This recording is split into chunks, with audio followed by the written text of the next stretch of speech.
You're listening to Two Girls, One Crossword.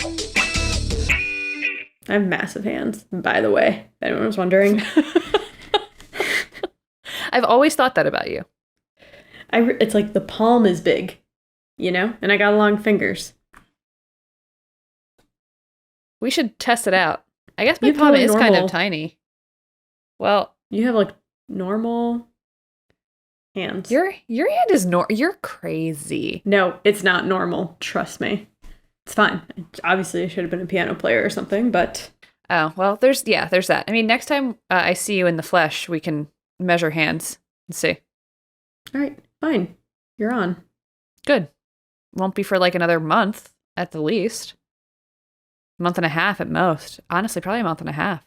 A year, maybe. From this very moment. Yeah, no, a year, probably. Well, all right. That's that. Sometimes I wonder if our listeners are like,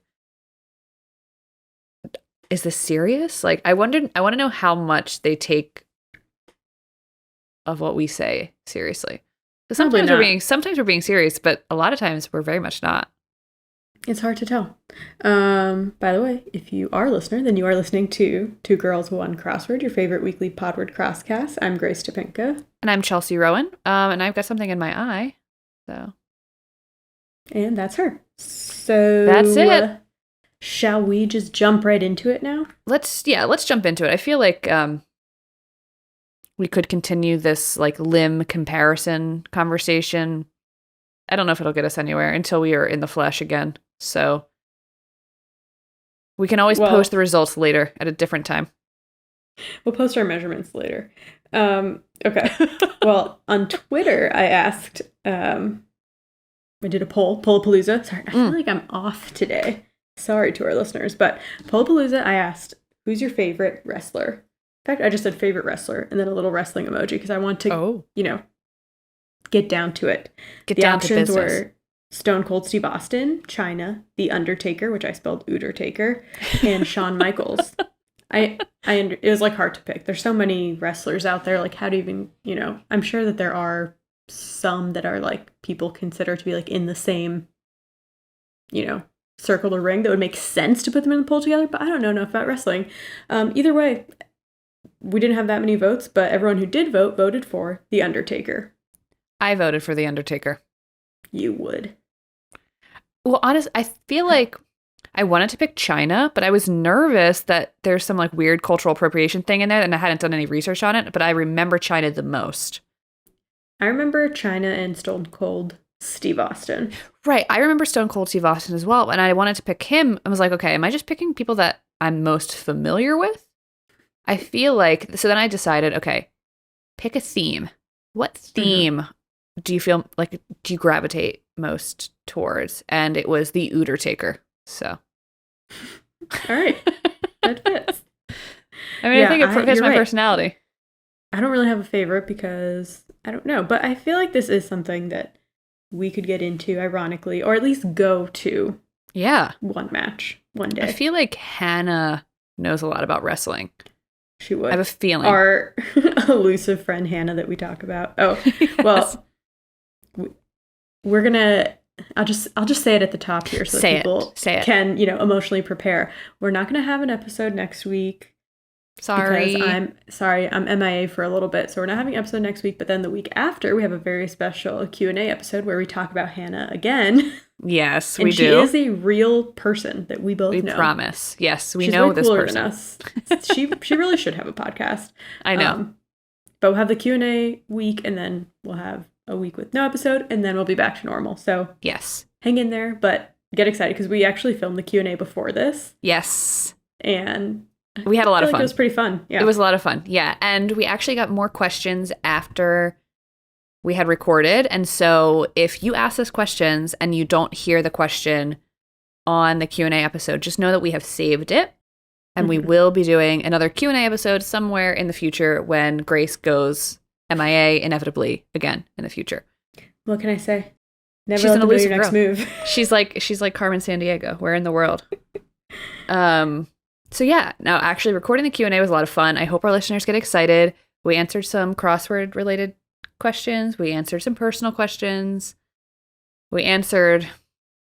Someone I don't know. actually asked, what's your palm size? They did ask that. They did.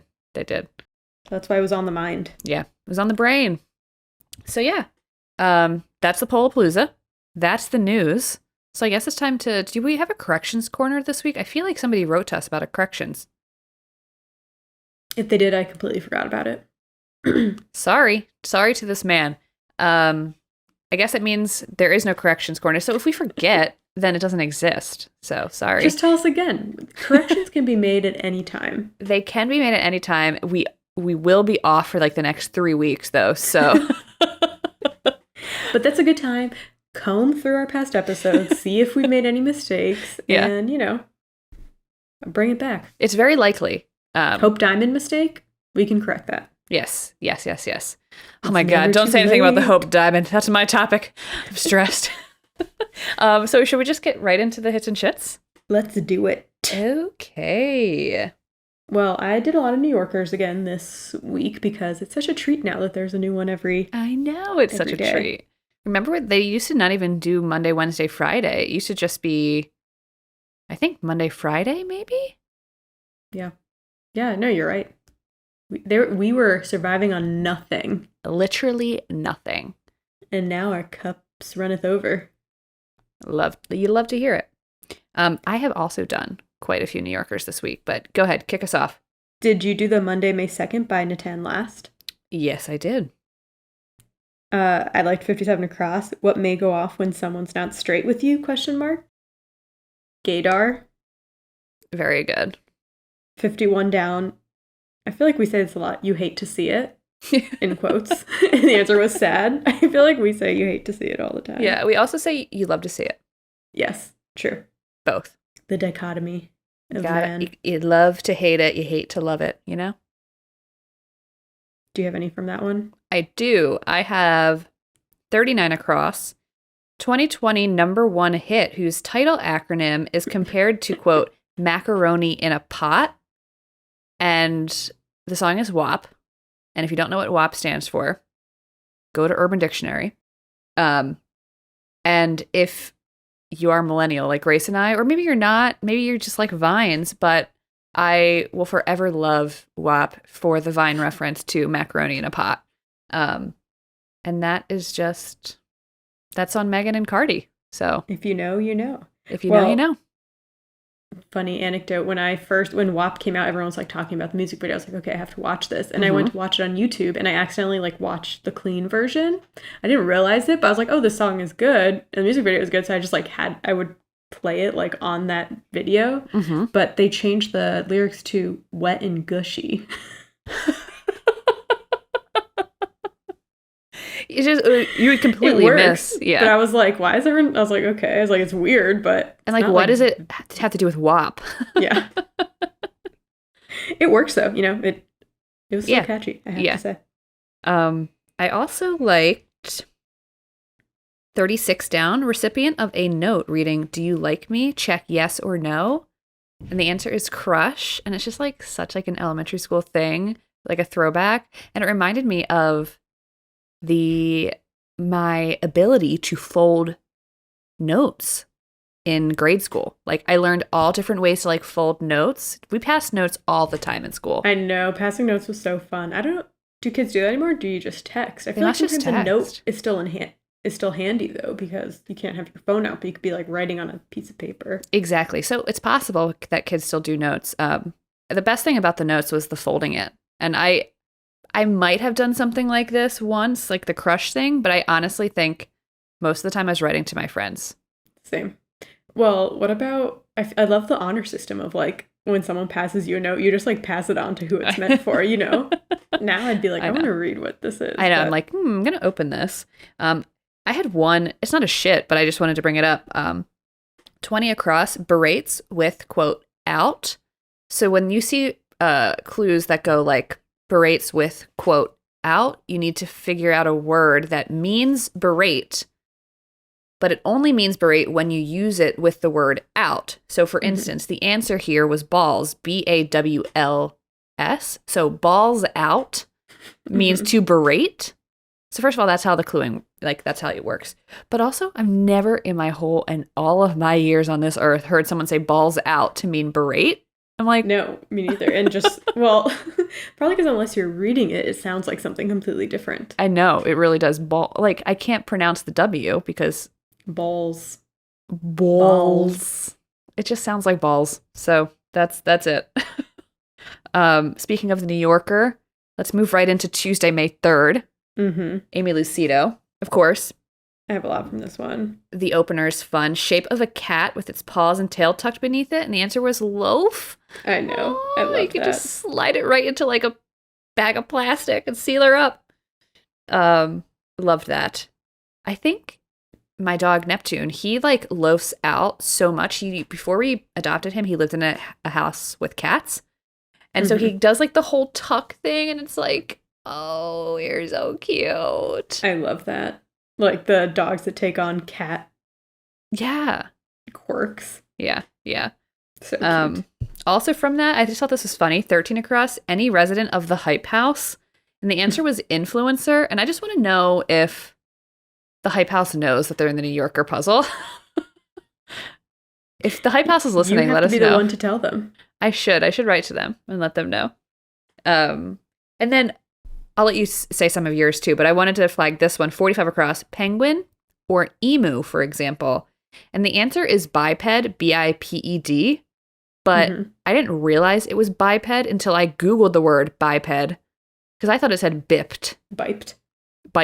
Yeah, exactly. And so then I Google it and then it was like bipedal. And I was like, oh, Chelsea, you fucking idiot. I was like, what does bipped mean? Is that like the cut of their beak or like how their feathers? I'm like, anyway, it's amazing what your brain can do to you when you like can't see the word that's right in front of you. Yeah. Well, especially, that one was written across, but sometimes when it's written vertically, it's like my brain cannot figure out what the word is. I know. Sometimes going back when I'm like looking for my hits and shits and I'm like reading the ups and downs and I'm like, what word is this? And then I'm like, oh, it's multiple words and I'm an idiot. What did you like from this puzzle? I liked 12 down, cutie at a grocery store, ? The answer was Clementine. So cute. And then 31 across, game where you can play rough, but you can't play fair, ? It was Wordle. That was so I love good. it. It's so good. And I was like, worlds collide. I love it. I know. Are they allowed to mention Wordle in the New Yorker? Because it's now owned by the New York Times. I know. Don't tell the New York Times. Don't tell Billiams Shortenmeyer. Billy Talls.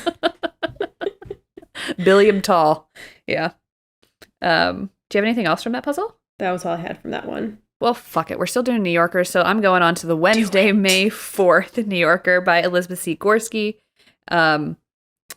I liked this one, 31 down, like a story about a friend of a friend, and the answer is third hand. And it just made me think of like how much I like hearing stories from people and like telling people things that I've heard. I love a friend of a friend stories because then it feels like it's just a curiosity thing. You're not really gossiping because you don't even know this person. You'll never meet them in your life. Right. It's like you're just sharing an experience with somebody with zero repercussions. Not like repercussions of like telling a rumor, but just like this. It's almost like the story isn't real in a way. It's just like a yarn that someone has spun for me, and I am now telling another friend because you don't know the person that it's about. Oh, if you have any interesting stories, you know where to find me. So tell her. I'm always here for a good story. And then 55 down, crunchy brownie ingredients. The answer was nuts. And all I have to say is, get your fucking nuts out of my brownies. That's it. I agree. I don't like nuts in a brownie. It's true. You don't have to put nuts in everything. No, nuts have a place in dessert, just not in brownies. I feel like, I don't know. People are really weird with desserts. They like don't overthink it. They put fruit on desserts. I know. Well, I think I don't you like and fruit I that much in general, but people who will put like strawberry compote on like a brownie or like a cheesecake, and I'm like, you've literally ruined the dessert. The dessert itself was the brownie. The dessert itself was the cheesecake. I didn't go to the pie store to eat your compote on top of my cheesecake. I came to eat the cheesecake. You know what I mean? Anyway, I struggle Chelsea's very sometimes strong ordering. in her convictions. Yeah, I struggle sometimes at dessert, like restaurants ordering dessert, because it's always got something I want, but they put fruit on it Yeah. or like nuts or something. And I'm like, I'm sorry. No, I agree with you. I don't like fruit that much in general. Definitely don't like it on dessert. And sometimes simpler is better. You know me. It's like, I know love a you. box cake mix. Yes. Yes. I love it. I've talked about this before multiple times on this podcast. I do not like gourmet donuts. I just want my Dunkin' Donuts chocolate glazed. I don't need like a pistachio donut. It's essentially cake at that point. Yeah. It's like if you're craving cake, sure, that might be your thing. But it's like, I'm craving a donut. Give me like a glazed, chocolate frosted, a bear claw if I'm feeling crazy. Yeah. The only one I can kind of get behind is the red velvet ones, but that's just chocolate. Basically a chocolate, right? Like the craziest I can get is like a strawberry frosted Dunkin' Donuts. Strawberry frosted? That's crazy. I know. Okay, that is breakfast. Okay. It's different. Okay. Anyway. What else do you got? From that puzzle, I had 9 down. Widely hailed urban conveniences, ? The answer was cabs. Just like a little, I hailed so many cabs in my youth. I thought you were waving at me to like stop, but you were just I was showing hailing me the how cab. Yeah, I'm like, hello. No, when I was in college, I used to hail myself many a cab because I would go in and out of New York City for like various things. But then I moved to Chicago. I think I've taken 1 cab in my life here. But that's also because like Uber was starting right when I moved to Chicago. Now Uber's getting more expensive, but because this reason why I didn't like taking cabs in college was, one, I didn't have money, but also they always wanted you to pay in cash. Yes. And they would like get mad if you tried to pay in card. Yes. Then Uber happened, and now you're like, you can pay in card in a cab. So coming back from the airport, sometimes cabs are actually cheaper for anyone flying into Chicago. True. So do with that what you will. Let's see. Did you do the Thursday New York Times, May 5th by Adam Wagner? It was... We did that together? No, we didn't. Yeah. It's the spiral. Fibonacci sequence? We did it together. Yesterday on your couch after we recorded the Q&A. Right. This girl is all over the place. It's fine. I must have moved. I must have gone back and marked stuff, because usually I wasn't doing that when you were here. But yes, I'm all over the place right now, okay? I'm a very structured person. I lived in the same apartment for like 7 years, and now I moved to a new apartment, and I don't know where anything is. Like, I never know where my phone is. She's just like making do with what she has right now.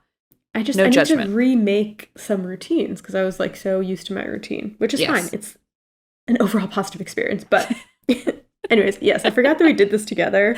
We did it together less than 24 hours ago. Yes. But you know that Chelsea and I love our special shaped grids. Yes. And so we opened this one, and it was like a spiral in the middle. And then the theme was the Fibonacci sequence. So it was like Fibonacci was circled like throughout the puzzle. And then what was the official revealer? 37 down, when preceded by the circled letters, progression starting with 0, 1.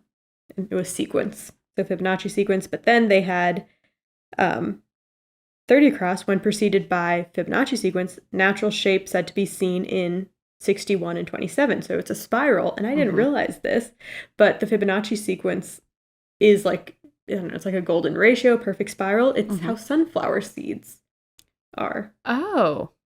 That was one of the... So like 61 across was classic Van Gogh subject, sunflowers. Yes. So if you look at the seeds of a sunflower, don't look too long, because it might draw you in. Ooh. And then 27 down, certain cephalopods, which were nautili, which you knew that, and I don't know what that is, but... Yeah. So I think when we first started the puzzle, I was trying to place what the spiral reminded me of. And it's not nautili, but nautili, I think, are related to ammonites. I was thinking of an ammonite, which is like a dinosaur snail, like those big snails. I don't know. You were going on about that yesterday. I had no idea what you were talking about, and I still don't. You're like, what in the goddamn hell are you talking about? The only reason, you'll think the story is interesting, the only reason that I even know what like a nautili or an ammonite is, and not because like I'm not interested in dinosaurs or whatever, but where I grew up used to be under like an ocean in prehistoric, like Jurassic, I don't know if it was Jurassic, but like, dinosaur times, right? Mhm. And they found the world's oldest like dinosaur tortoise thing, like essentially in my backyard. Not my physical backyard, but like there's a soccer field that abuts my backyard. They found it there. Mhm. And it is now in the Smithsonian. Really cool, right? Cool. Wasn't your dad obsessed with like searching for fossils? And so because of this, on really rainy days, if like you went past the soccer field, there's a little bit like of a hill that kind of sloped down to a highway. On rainy days, you could go there and like you would find tons of fossils. And he found so many like ammonite fossils of like every size you can imagine. Mhm. It's just like, I just wonder if they could start digging around and find some more. They find tons of dinosaurs in the area that I grew up in. Yeah. Anyway, That's so cool. it's kind of cool. That's why you knew. Okay, that makes That's why I sense. knew. But I couldn't come up with it last night, and I just remembered it was called an ammonite. That's what it is. Anyway, also from that puzzle, this isn't a shit. Okay, I'm not trying to take a shit here. What I'm trying to do is understand what this means in crosswords. So 34 across, quote, cat, end quote. So when you see quotes in a crossword, the gimmick is you need to find a different way to say whatever's in that quote. Usually in the quote, it's like a saying, like, I don't, like, quote, I don't care, end quote. So then you have to find another phrase to replace I don't care, but it has to be like a phrase. And so I don't understand why cat is in quotes, because the answer is cool dude. Neither of those are phrases necessarily. Yes, like you can say literally any English word out loud and it becomes a phrase. Mhm. But like, why wasn't it just cat and the answer was just cool dude? Why were there quotes around it? I'm genuinely asking because I don't understand. Because I feel like Answer you us, and I. Adam Wagner. No, I agree. Adam! That one was weird. Yeah, I mean, it's not that they're incorrect. Like cat and cool dude, I think makes sense. I just don't understand like why there's quotes. Mhm. But also from this puzzle, if you have been listening, there was like an episode a couple episodes ago where I was trying to figure out a word for a man that like ingratiates himself to women, and I could not think of it. Well, this puzzle came in handy. 45 across, foolish person, and the answer was simp. So this definition of the word simp is to mean like a silly or foolish person. But in slang, like current slang, simp is, I pulled this from Urban Dictionary. So there's two definitions. The first definition is someone who does way too much for a person they like. But the second definition is the one that is more accurate to, I think, like current slang. Simp is a slang insult for men who are seen as too attentive and submissive to women. So that's the word I was trying to think of. You can never be too attentive to women. You literally cannot ever be. Anyway. So don't worry about that. So yeah. I feel like there's one other. Let's see. What puzzle was this? I don't have the puzzle pulled up, so. But I have the clues written down here, but I don't know what puzzle this is from, and I'm not about to go digging for it. So maybe next time, in the next month. Yeah. Sorry, that's all that I have for this week. That's all that I have. I did do New York Times puzzles, but New Yorker just trumps every time. Sorry, guys. If you're not doing the New Yorker, like maybe think about switching your subscription, or like team up with a friend. Like one person pays for the New York Times, the other person pays for New Yorker, because then you can do both. Then you can do both. What is it? What does the little girl say? ¿Por qué no los dos? Why not both? Why not both, as they say, as that one taco shell commercial says? Why not both? But I guess we can't have both topics at the same time because we need to flip the coin and see who gets to talk first. Ooh, nice segue there. What can I say? So I guess it's time to flip the coin. Flip it. All right. I'm flipping the coin now.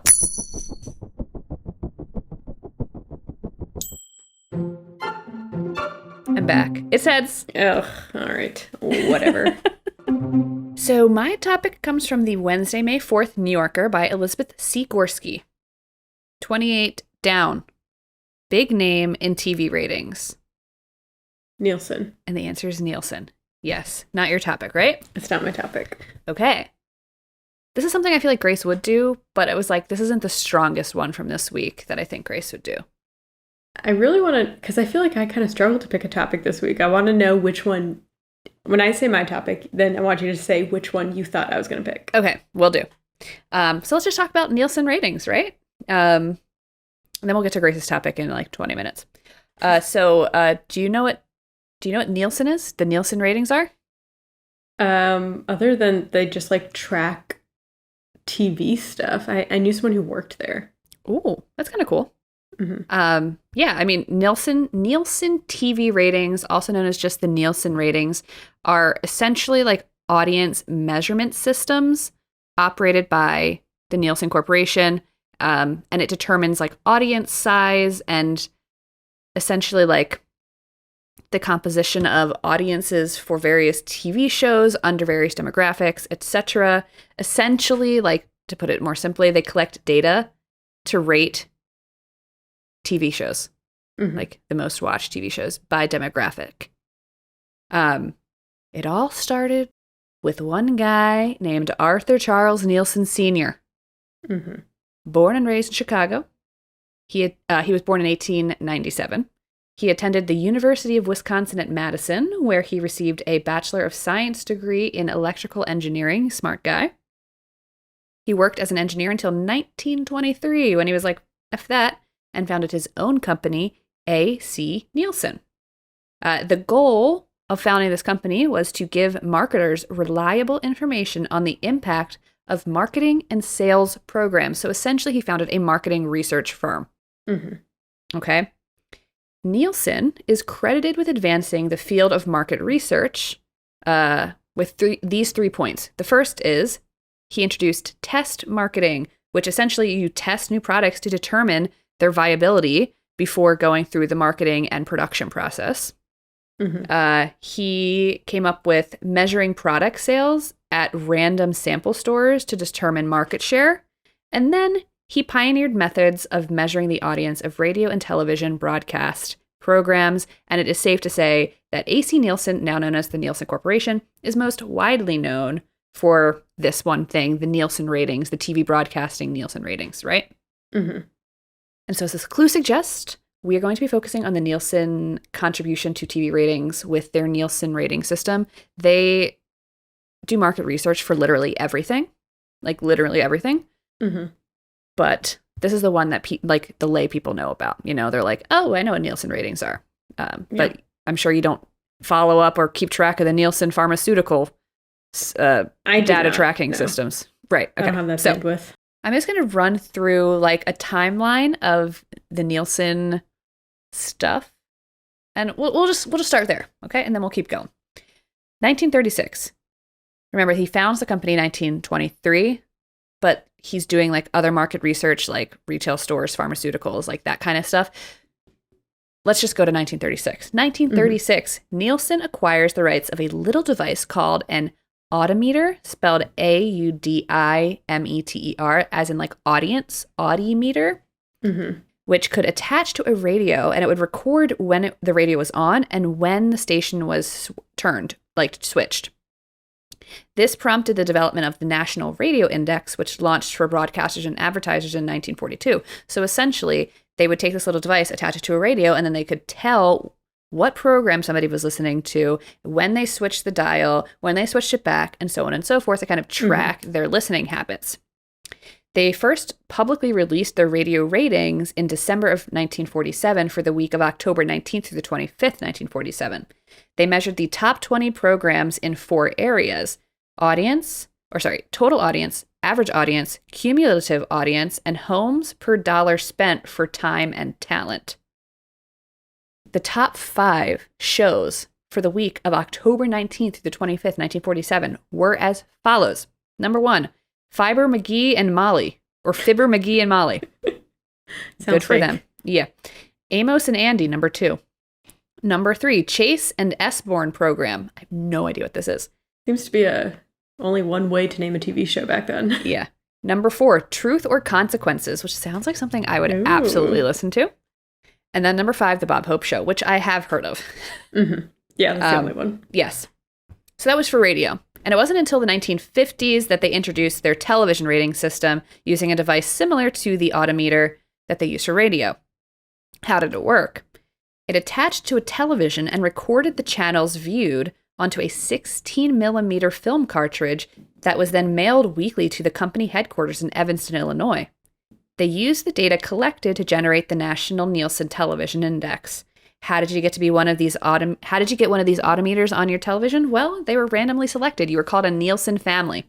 And they were sent this little thing, and you put it on your TV. And people were enticed to do this because Nielsen paid for television repairs for them, essentially. Oh, that is nice. I Which feel is it's a lot of work huge... to send it in every week, but I know. I think I would feel pretty special, actually, if I was chosen. They had tube televisions, which I think needed repairs. Could you imagine having an appliance that you need regular repair to? We don't really have appliances like that anymore, especially not TVs. This thing is running. I don't know. It'll just stop working after 6 years and then. Right. And I probably should take it to one of those community repair places, but we'll see when it gets to that point. Anyway, so that's how you got to be a Nielsen family. They randomly selected you, they sent you this thing, and then they paid for your TV repairs. Very cool. In 1953, they introduced a secondary data collection method called paper quote viewer diaries. So this was not one or the other. They had both running at the same time. So you had the autometers and then you had these paper diaries as well. Nielsen would recruit a household to self-record its viewing or listening habits. The resulting statistics provided a report of various demographics of audiences of any given show, network, and programming hour. So they were tracking it down to the T. Mm-hmm.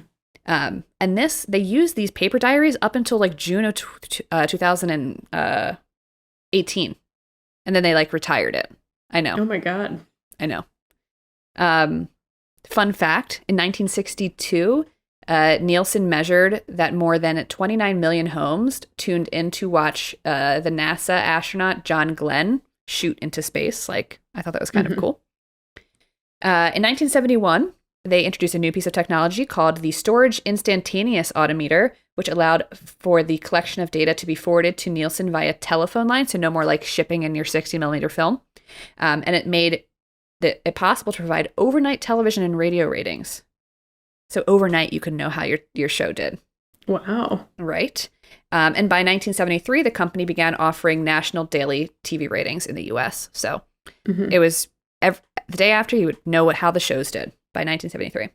Interesting fact, 1983, the final episode of M.A.S.H. earned a 60.2 Nielsen rating, the record for the highest rated telecast in the United States to date, which I think is interesting. The finale? The last show of the whole series, yeah. I feel like I've heard about that. Maybe it was that exact piece of trivia, but it almost makes you want to sit down and watch M.A.S.H. That takes us to 1987. Nielsen upgraded from their instantaneous autometer to the people meter, which still transmitted data to the company via telephone line, but they now had market researchers where they were able to study television viewing habits on a minute-to-minute basis. And they were also able to keep track of when viewers changed their channels or turned off the TV entirely. Mm-hmm. And then this was eventually replaced with the portable people meter, or the PPM, which collected the data of individual household members through the use of separate login credentials. So before, there's only one meter or one tracker per house. And if you, essentially because you had one television, right? But now they switched over to the PPM, so it's the portable one. And so each family member has their own profile, which you then log into and record your own, if we lived together, if there was 4 of us living in a house together, we would all have our own thing and they'd be tracking us all individually. Okay. Instead of by household. Mm-hmm. Okay, so now we have a very general idea of what the Nielsen ratings are and a very general idea of how they collect their data or how they collected data in the past. I'm going to talk a little bit about why we even bother having these ratings, why do we need them, and then a little bit about how Nielsen ratings are collected today. Mm-hmm. I got a lot of this information from a Forbes article titled, "What are Nielsen ratings and how are they calculated?" by Seamus Kirst from 2015. And I'm going to start with a quote. And remember, this is from 2015.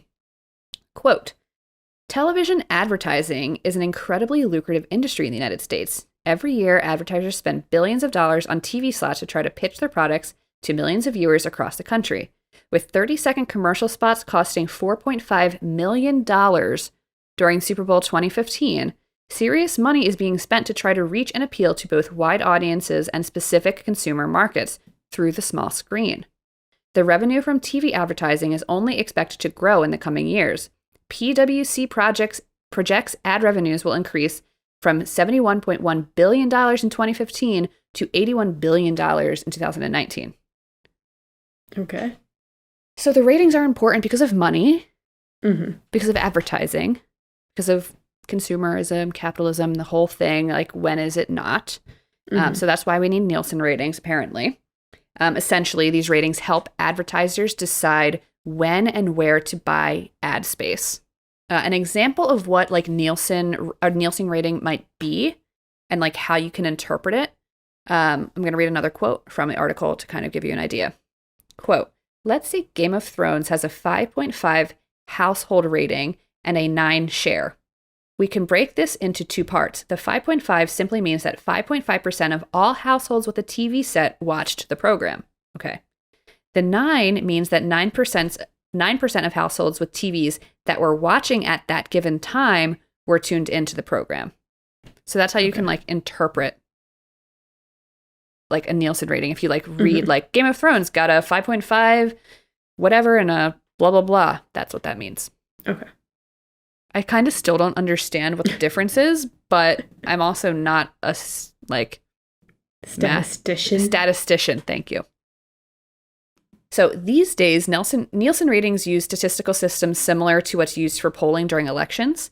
And rather than measuring exactly what is being watched on every television in every household, they gather a small and diverse sample group. As of 2016, this sample group included 41,000 households, which totaled to approximately 100,000 people. So then you have the sample group, right? It's supposed to be a representative cross-section of homes across the United States, reflecting the entire population of TV households based on age, gender, race, geography, cable, status, and etc. Mm-hmm. Once you have this sample group, Nielsen primarily measures viewing numbers with electronic meters that track what the televisions are tuned to. They install these black boxes, which is essentially like a modem and a computer that connects to your TV, which delivers viewing data from the TV directly to Nielsen every night. But let's say your household has multiple people living there and you're all watching different things. Each member of a Nielsen household is given a special button that they turn on and off when they start and end a program. I could never be a Nielsen household because I would literally never remember to click that button. Yeah. Ever. Same. I got to turn it on and I got to turn it off? Mm-hmm. No. Sorry. No. So you have this special button. You got to turn it on and off when you start and stop watching.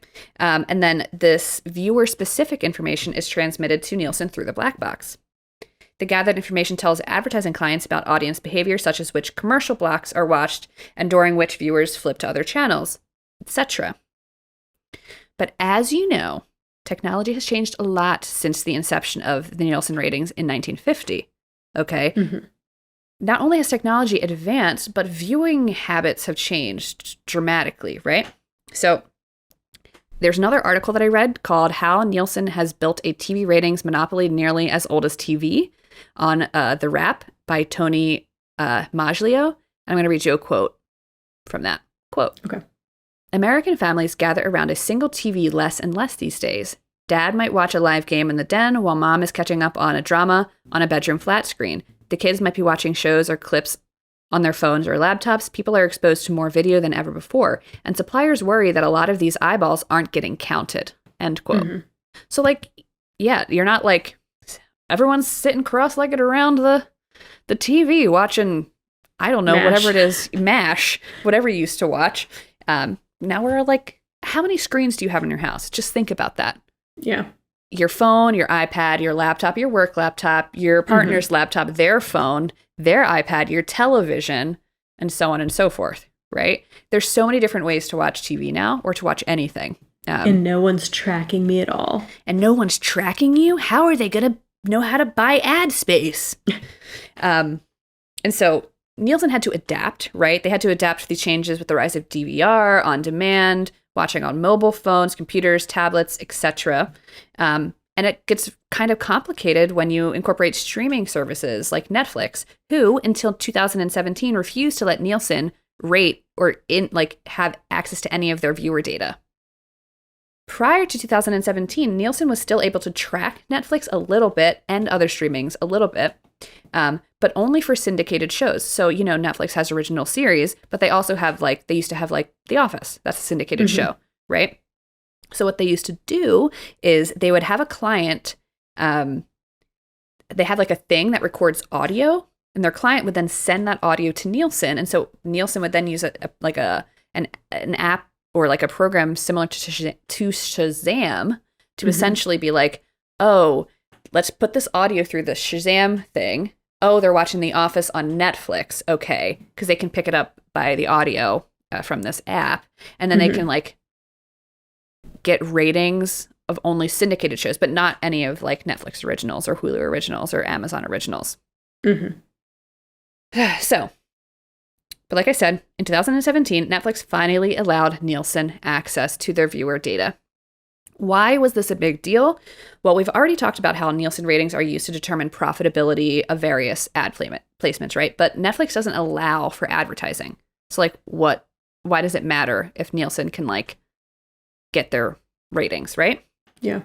One thing to consider, Nielsen is trying to maintain their place as the go-to source for TV audience data in the face of staggering cord-cutting statistics. So tons of people are getting rid of cable. So if nobody is watching TV in the quote old-fashioned way, they're all streaming, and Nielsen can't analyze that data, then they're essentially outdated. They're not needed anymore, right?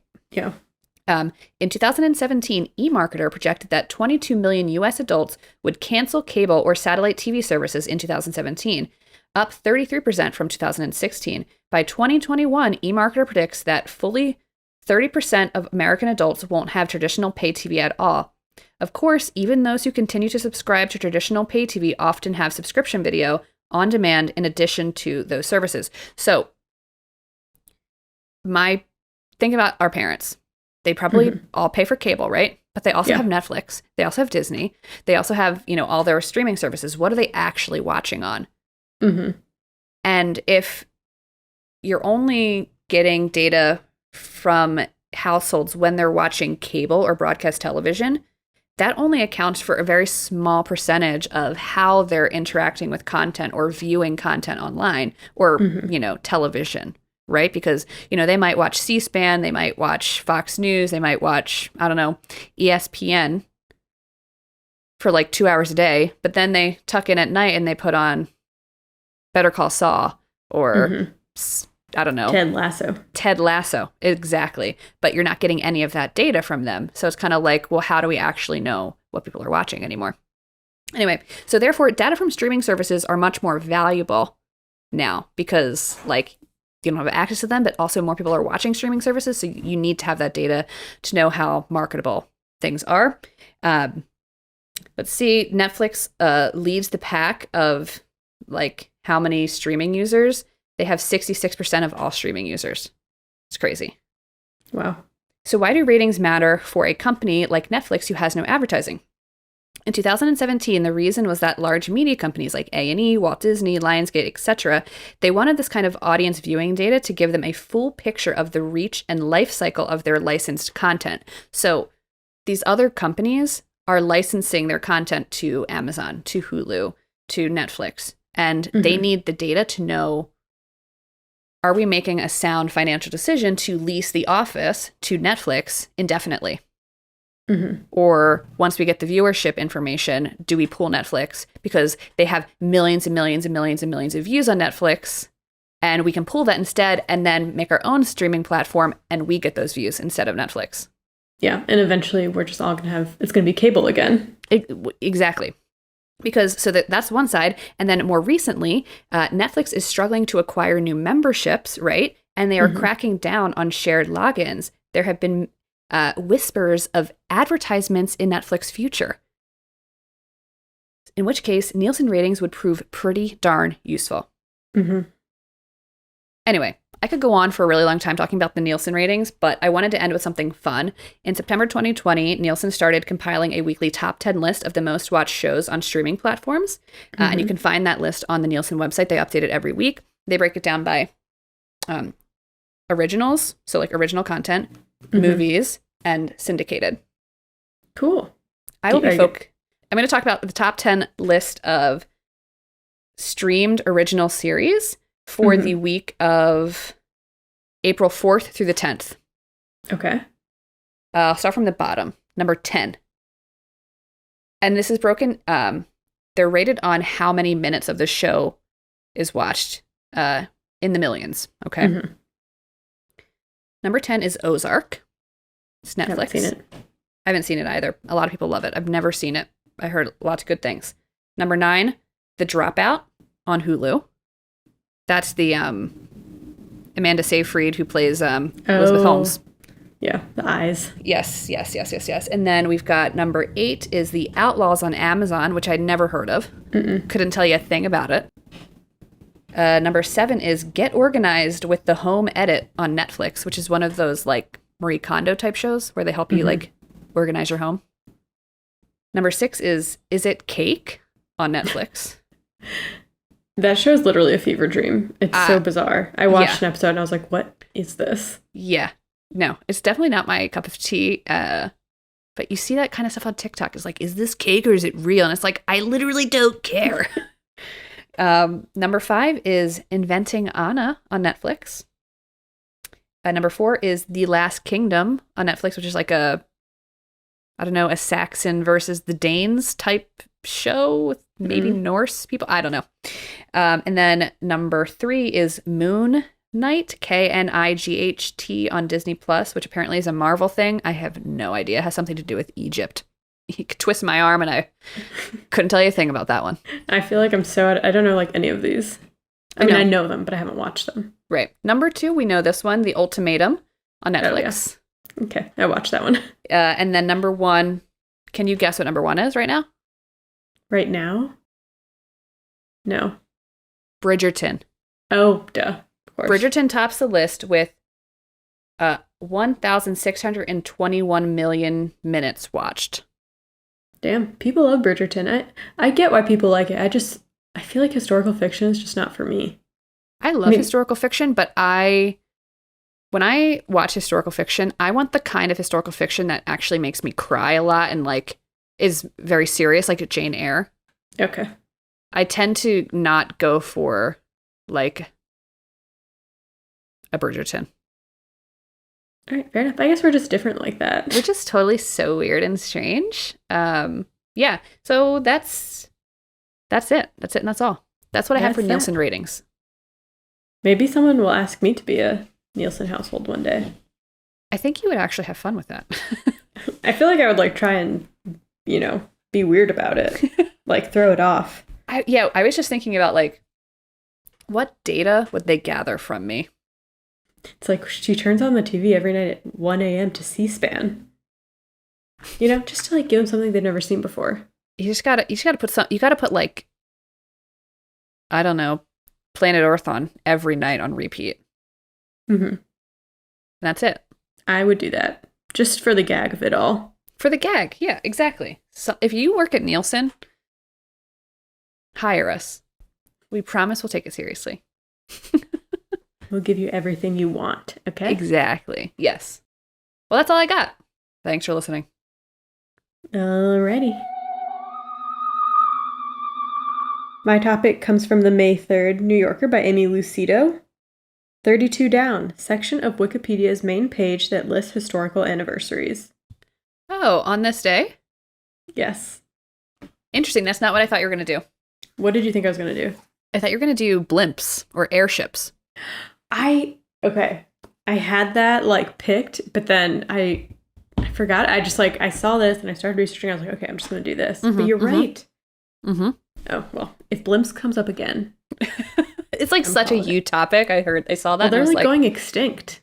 There's only like 10 in the world or something. Yeah. Yeah. If you see a blimp, then you should feel special. You should not thank everyone God. sees a blimp every day. Yeah. Okay. So On this day, that is a Wikipedia feature that lists events, births, deaths, events, etc. that happen on the same day in any given year.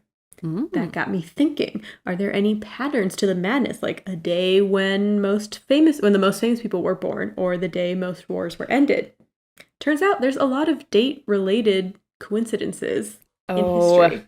We've talked about time a lot on the podcast, so why not more time? Time is a circle. Yeah.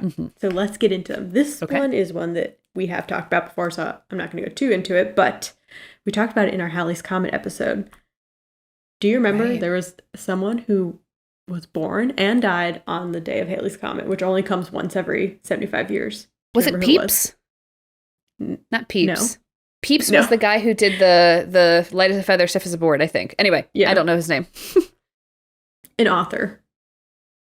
American. Mark Twain. Yes. And he even predicted this would happen. He said, a quote that he has said is, "The Almighty has said, no doubt, now here are these two unaccountable freaks. They came in together, they must go out together." I don't know how he knew that, but he died on the other day. Like the 2 times he would ever see Halley's Comet in his lifetime.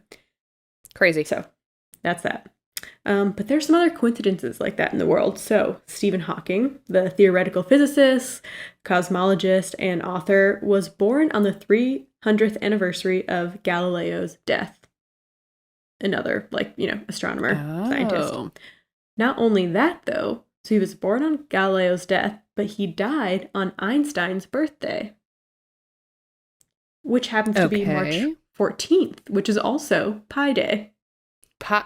Okay. Isn't that wild? Yeah, it's weird. All right. Thomas Jefferson and John Adams, who were political adversaries, but also friends. They started as friends, became enemies, were friends again at the end. They died enemies to lovers. Yes, maybe. They died on the same day, just hours apart. And do you know what that day was? Christmas. The 4th of July. The 4th of July? Yes. So, they were 2 of the last revolutionaries to die, and they died on the 4th of July, on the 50th anniversary of the 4th of July. But it doesn't stop there. James Monroe, another president, also died on the 4th of July. How patriotic of them. Exactly. And James Madison, who was Jefferson's BFF, if you watch Hamilton, you would know that, he died on June 28th, just a few days short of 4th of July. They tried to, keep him alive until 4th of July so that he could also die on 4th of July. But 3, historical figures dying on 4th of July. It's crazy. That's crazy. Right. What about the Chicago Cubs? So, people may know that the Chicago Cubs were under a curse for many, many years that prevented them from winning the World Series. It was called the goat curse, and I never knew the story behind it, but this is it. So apparently in 1945, the Cubs were in Game 4 of the World Series. William Sionis tried to bring his pet goat to the game, but he got turned away at the door because you can't bring a goat to a baseball game. Another reason not to care about baseball. But when he was leaving, he said that the Cubs would never win the World Series. He cursed the Cubs, and that's why it was called the goat curse. So Sionis died on October 22nd, 1970. And his curse held true for many years. The Cubs never won the World Series. That is until 2016. They finally won the World Series, and the exact day of their winning game was October 22nd, the day that Sionis had died years prior. What? Wild. Okay, Obama accepted his nomination for the Democratic presidential candidacy on August 28th, 2008. August 28th is the same day that MLK gave his famous I Have a Dream speech. Wow. Just a little trivia there. Okay. And then, do you know Dennis the Menace? Yes. What does he look like to you? Couldn't tell you. Oh, well, he's like a little kid that's got a striped shirt. Blonde. That's all I got. Yes. Well, he's blonde. He has a neighbor, Mr. Wilson. That's the American Dennis the Menace. But there is a British one that goes by the same exact name, Dennis the Menace, but is otherwise completely unrelated. The British one has spiky black hair and a dog named Nasher, and he also is famous in the UK. Oh, okay. But even more coincidentally, the 2 Dennis the Menace comic strips they were published on the exact same day, March 12th, 1951, unbeknownst to the other. That's weird. Yeah. coincidence? This is another topic we've covered. So we went to the moon in 1969, supposedly.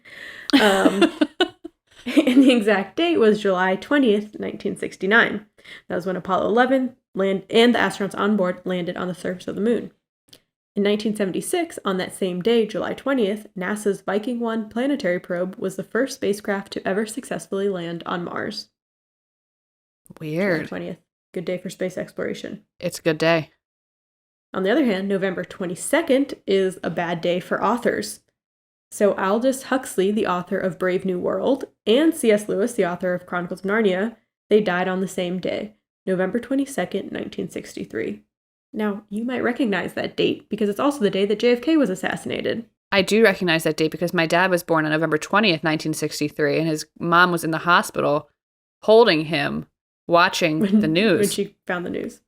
Well, at the same time, the author of Brave New World and Chronicles of Narnia died on that same day. Weird. And then 30 years later, also on November 22nd, Anthony Burgess, the author of A Clockwork Orange, died as well on that same day. November 22nd. Watch out. You did this for what? This coincidence inspired Professor Peter Kreeft to write a book called Between Heaven and Hell, which depicts the three authors meeting in purgatory and debating philosophy. So that's kind of funny. Inspiration. Yeah. Louis XVI, who we talked about in our Versailles episode, and also supposedly was a friend of Madame Tussaud, according to her. Crazy. Yeah. He had issues with the number 21. So during the French Revolution, he tried to run away, but he was caught on June 21, 1791. Then on September 21, or September 21st, as most people say dates, 1792, France's Legislative Assembly, they suspended his royal powers, took away his crown, and declared an end to the French monarchy. And then on January 21st, 1793, he was sent to the guillotine. Woof. Rough. So, crazy. Crazy. Other random, date facts. In the U.S., the most common day to be born is September 9th.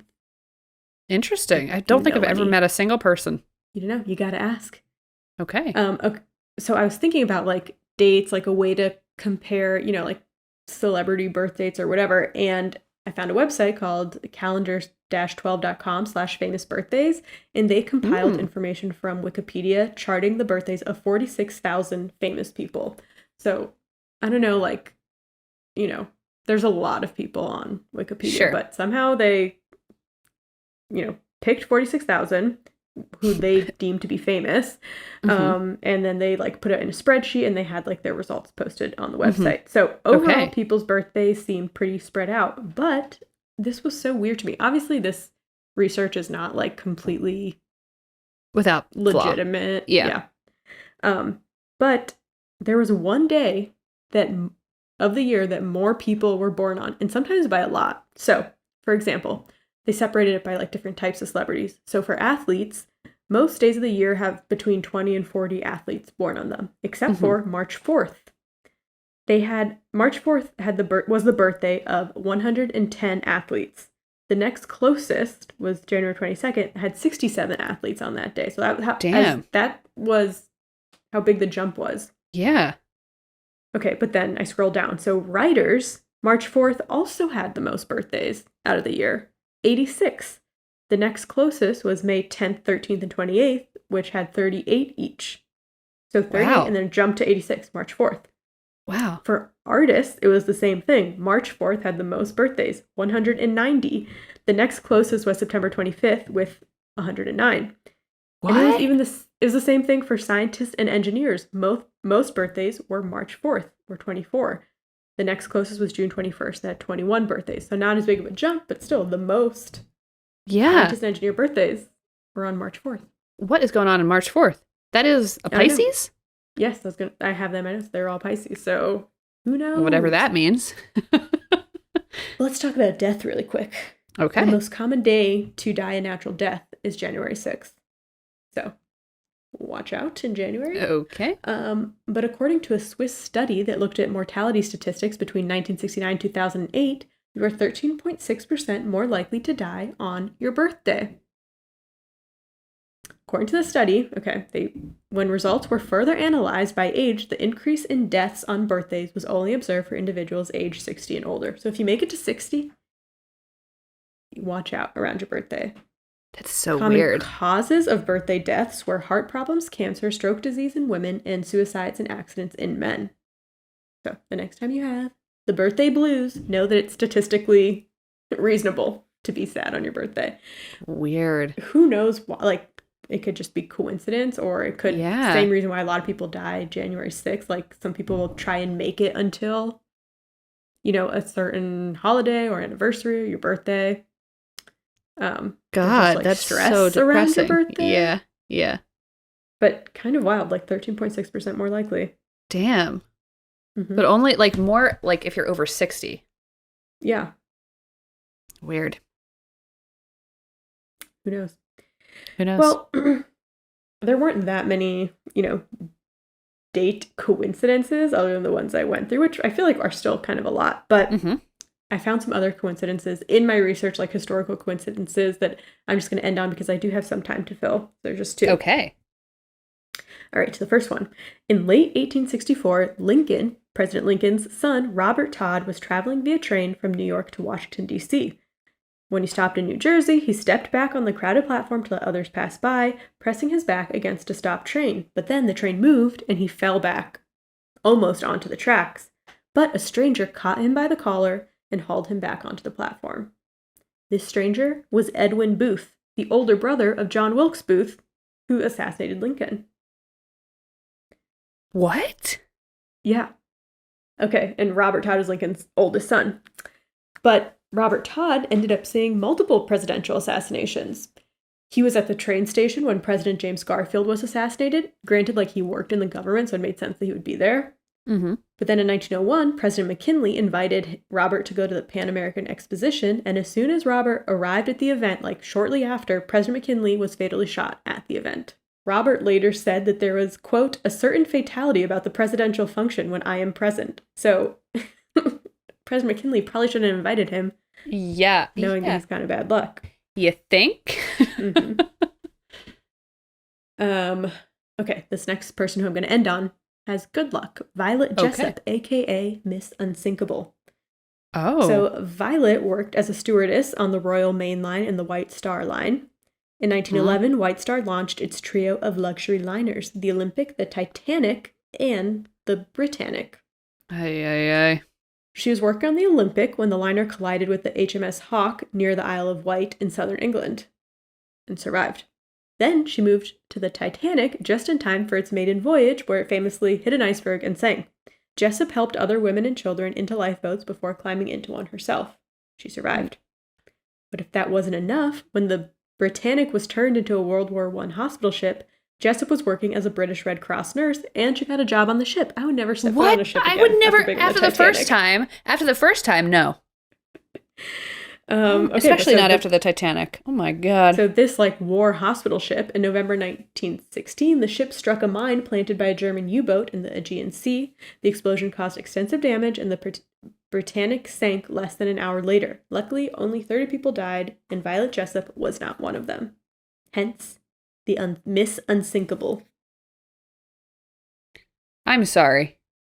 No. You know how I feel about boats in general. Yeah. Especially large boats out at sea. Mm-hmm. First of all, you'd never catch me there. Couldn't be me.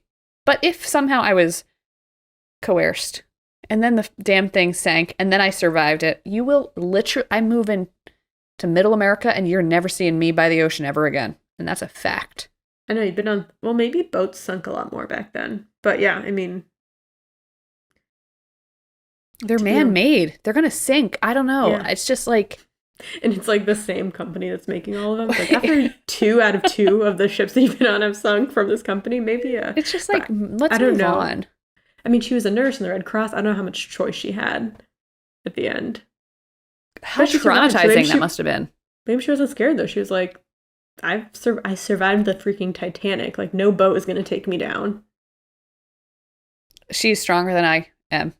Because that's something that I would have nightmares about for the rest of my life, so. We should watch Titanic. I haven't seen it since I was in 5th grade. Oh, God, I don't know. Usually I'm down for anything. But you What's know wrong how I am with you? about boats Boats? on the ocean. It's like a genuine like fear. I still think it would be fun. I mean, it's a fear, then don't go on. It's easy to avoid being on a boat for the most part. But here's the thing. I'm the type of person that once I like see something that is frightening to me or someone starts talking to me about something that is like an anxiety of mine, I will have nightmares about it. Mm. I saw someone get a Okay. brain injury on a TV show the other night. Guess what I dreamt about last night? Brain injury. I had a huge gash on my head. And I was just bleeding, and no doctors were coming. And it was just like, this is All right. my compulsion. I understand. Well, I can find someone else to watch it with. I will watch. Well, I wouldn't say literally anything else.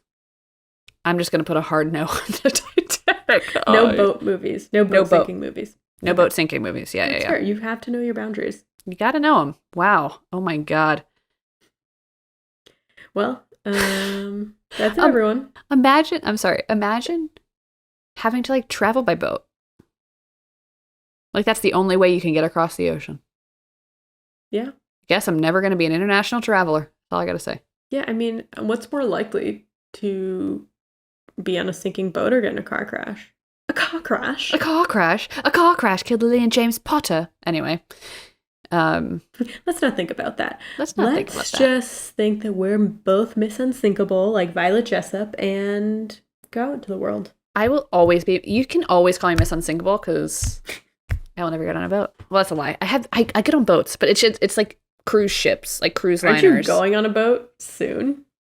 Yeah, but it's like cruise liners, and it's like open ocean. Honestly, is what it is. That's fair. Yeah, I mean, if you're like just in the Chicago River, I mean, your arm will disintegrate from touching the water, but you just swim. Who needs two arms? Yeah, if it's cold. Anyways. Yeah. Anyway, Okay. moving on. Thanks everyone for listening. Yes. And we will not be back next week with an episode, but the following week we'll have a really cool question and answer episode. And then again, no new episode. We'll be back to regular programming in 4 weeks, a month. Mm-hmm. We'll We be love you. bright-eyed and bushy-tailed. I'll be well rested. I won't have to do a single lick of research for the next 3 weeks. Grace is going to be doing her own thing, but you know, we're being like so vague about while I'm being gone. Sorry, I don't like people knowing everything about me. Safety, people. we got to keep things under wraps. Yeah, you got to keep some things under wraps. It's not anything like that interesting. I really just like, here's the thing. People put all their business on social media, and you make it very easy for people to like know exactly what you're doing all the time. Mm-hmm. You got to be careful out there. You do. You got to keep some things to yourself. Mm-hmm. And that's what Grace is doing. And that's why we're being vague, because we also like to F with you guys. So I also like to have an air of mystery. Yeah, it's working. It's really working. Everybody's very curious. If we don't get at least 4 comments about where's Grace going this week, then what's the point? Why are you doing anything?